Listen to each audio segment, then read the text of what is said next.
Hello అండి, అందరికీ నమస్తే. Welcome back to my channel. చూసారా, ఇవాళ పీతల కూర అయితే చేయబోతున్నాను.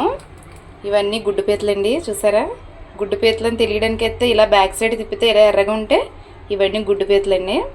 ఇలా ఉంటే గుడ్డు పీతలు అంటారు. ఇప్పుడు వీటిని అయితే శుభ్రంగా ఇలా ఉండగానే 2-3 టైమ్స్ అయితే వాష్ చేసేసుకుని తర్వాత వీటిని అయితే క్లీన్ చేసుకుని మిగతా ప్రాసెస్ ఏంటనేది మీకు చూపిస్తాను. చూసారా ఎలా అయితే రెక్కేస్తుంది ఇది. ఇప్పుడు వీటికి చిన్నగా తాడైతే కట్ చేసుకుని కరిసిని అంటే మటుకు ఇవి మనకి ఫుడ్ కాదు, మనం వీటికి ఫుడ్ అయిపోతాం. ఇవాళ ఇలా పట్టుకుని ఇలా డెక్కలు ఇరిగితే చూసారా ఎలా ఉందో. ఇందులో కానీ మనం చేపడ్డదంటే అయిపోయినట్టే మన పని.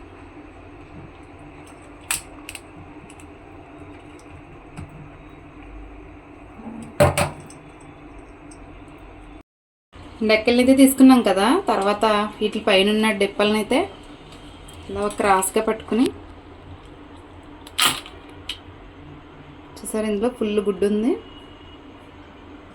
మిగతా అన్ని కూడా క్లీన్ చేసుకుందాం. చూసారా ప్రతి పీతలోని కూడా ఫుల్ గుడ్డు అయితే ఉంది. కూర అయితే మటుకు చాలా టేస్టీగా వస్తుంది పులుసు. ఇలా పీతలకి ఫుల్గా గుడ్డు ఉంటే మటుకు పులుసు చాలా చాలా అంటే చాలా టేస్టీగా ఉంటుంది. ఇది తిన్న వాళ్ళకి అయితేనే తెలుస్తుంది టేస్ట్. మీకు కనుక పీతలు ఇలాంటివి కొంతమందికి దొరికితే కనుక నేను చెప్పిన ప్రాసెస్లో అయితే చేయండి. చాలా సింపుల్ ప్రాసెసర్, చాలా బాగుంటుంది కూర అయితేనే. ఇలా నీట్గా కడుక్కున్నాం కదా, వీటిని అయితే మధ్యలోకి 2 పీసెస్ని కట్ చేసుకుందాం. అందాక కడిగేసి పక్కన పెట్టుకుంటున్నాను. ఇప్పుడు పీతలన్నింటిని అయితే క్లీన్ చేసి పక్కన పెట్టినాం కదా, వీటి డొప్పల్లో ఉన్న గుడ్డు అంతా తీయాలంటే ఇప్పుడు ఒకసారి నేను వాష్ చేసుకున్నాను. వాష్ చేసిన తర్వాత అయితే ఈ పక్కన ఇలా విరగొడితే మనకి లోపల ఉన్న గుడ్డు చాలా ఈజీగా వస్తుంది. ఇక్కడ ఇలా పట్టుకుంటే ఈ మధ్యలో ఉన్న మేత వస్తుంది బయటికి. ఇక్కడ పీత తిన్న ఫుడ్ వేస్ట్ ఫుడ్ కొంచెం ఉంటుంది. ఇక్కడ ఇది వేస్టేజ్. ఇప్పుడైతే ఇలా తీసుకున్నాం కదా, ఇప్పుడు ఇందులో ఉన్న గుడ్డుని ఇలా వేళ్ళతోటి ఇలా అనుకుంటే మొత్తం అంతా వచ్చేస్తుంది. అప్పుడు దీన్ని ఇలాగా తీసుకుని ఒక ప్లేట్లో పెట్టుకుందాం. అలాగే మిగతా అన్నిటి డొప్పల్లో ఉన్నది కూడా తీసుకుని పక్కన పెట్టుకుందాం.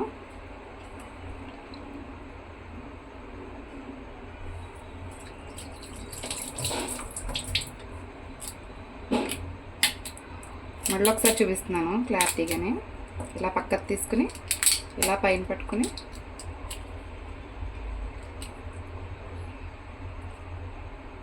వేస్టేజ్.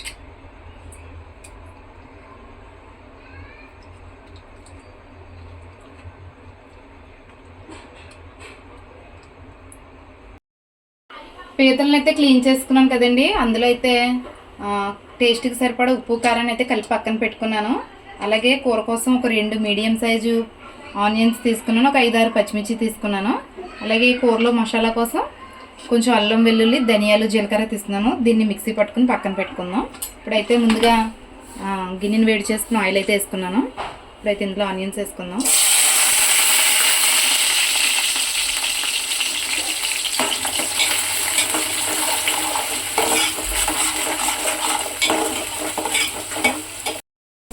ఆనియన్స్ అయితే ఫ్రై అయినాయి కదా, ఇప్పుడు తర్వాత అయితే పీతలు వేసుకుంటున్నాను.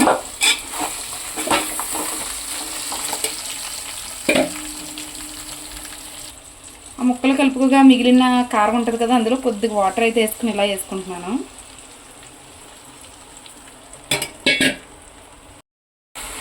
ఇప్పుడైతే ఇందులో కొత్తిమీర కరివేపాకు వేసుకుంటున్నాను కొంచెం.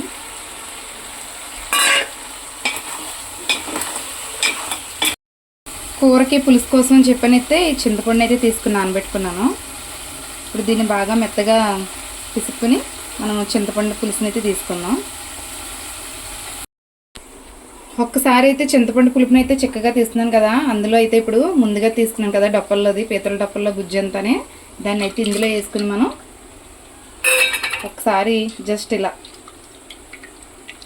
ఇలాగా మెత్తగా మెదుపుకొని మనం కూరలో వేసుకుంటే కనుక ఒక్క దుక్కునే గుడ్డంతా ఉండిపోకుండా కూర అంతా పులుసులో అంతట్లోనే స్ప్రెడ్ అవుతుంది ఇది.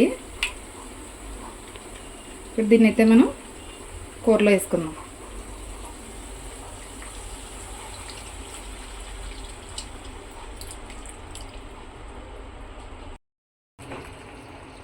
మళ్ళీ పులుసు అయితే రెండోసారి పిసుక్కుని అయితే వేసుకుంటున్నాను. కొంచెం బాగా కలుపుకొని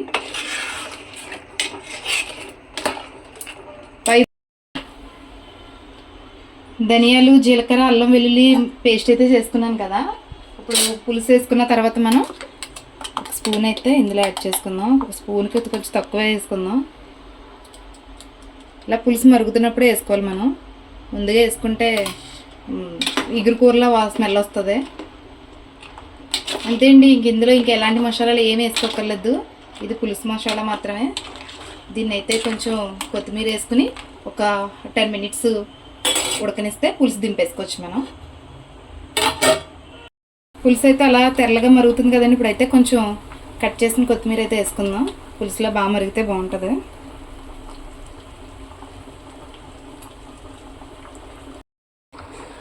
ఇప్పుడైతే పులుసు బాగా మరిగిపోయిందండి. మరీ చిక్కగా అయితే బాగోదు పులుసు అంటేనే. ఇలాగే దింపుకోవాలి మనం. ఎందుకంటే ఇది చల్లారి లోపల అయితే ఇంకా కొంచెం దగ్గరికి అవుతుంది. నేనైతే టేస్ట్ అయితే అడ్జస్ట్ చేసి వేసేసుకున్నాను అన్నీ కూడా.